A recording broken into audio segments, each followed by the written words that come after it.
Free energy and cell voltage. There is a relationship between delta G and the cell voltage. This relationship is given by the equation delta G equals minus NFE, where N is the number of moles of electrons transferred in the reaction, E is the voltage of the cell, and F is the Faraday. The Faraday is the charge carried by 1 mole of electrons.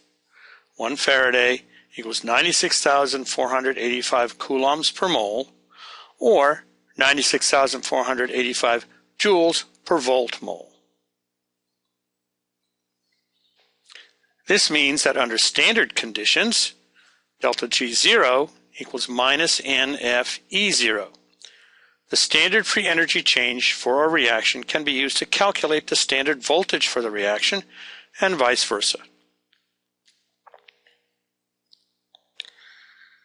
The equation tells us that for a reaction to be spontaneous, remember that delta G must be negative for a spontaneous reaction, the cell voltage must be positive. You should try some of the problems to calculate the value of delta G from the voltage and the voltage from delta G.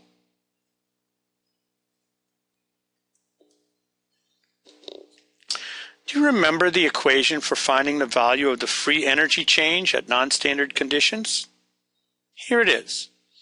Delta G under non-standard conditions equals delta G0 under standard conditions plus RT times the natural log of Q, which is the mass action expression with the actual conditions for the various substances.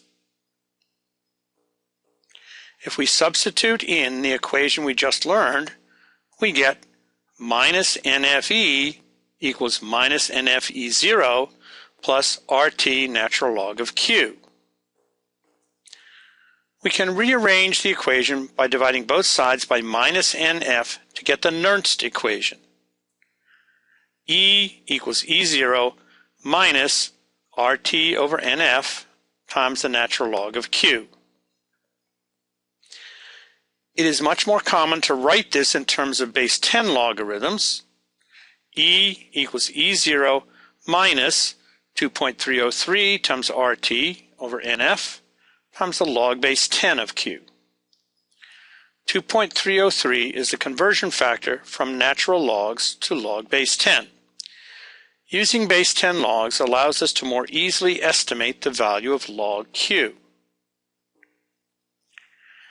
In addition, since most of our work occurs at room temperature, we substitute the value of 298 for T and the value of R, 8.3145 joules per mole Kelvin, and the value of F, 96,485 coulombs per mole, and come up with a specific number value and write the Nernst equation as E equals E0 minus 0.0592 over N times the log base 10 of Q. This is the most commonly used form of the Nernst equation. However, it is important to remember that this form of the Nernst equation is valid only at 298 kelvins. One of the results of this voltage under non-standard conditions is that if we had two different concentrations of the same substance in the two half cells of a cell, as we do in the case shown here, where the concentration of nickel 2 plus in one half cell is 1 molar, but in the other is 1.00 times 10 to the minus third molar.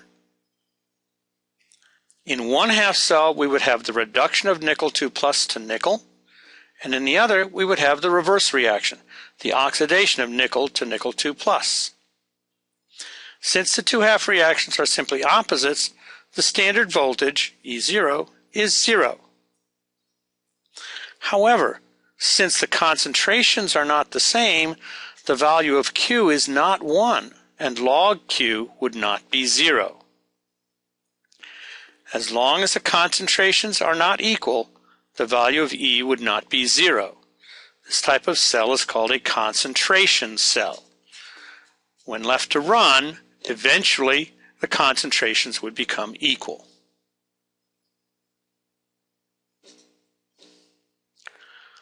Let's look a little more closely at equilibrium and voltage.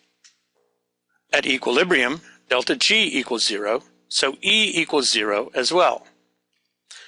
When we apply this to the Nernst equation, we get 0 equals E0 minus 0.0592 over n times the log base 10 of K, where K is the equilibrium constant. Rearranging this, we get E0 equals 0.0592 over n times log base 10 of K. Note again that we relate equilibrium conditions to standard conditions. If we solve for K, we get K equals 10 to the power n times E0 over 0.0592. So, from the value of the standard voltage, we can find the value of the equilibrium constant K, and from K we can determine the value of the standard voltage.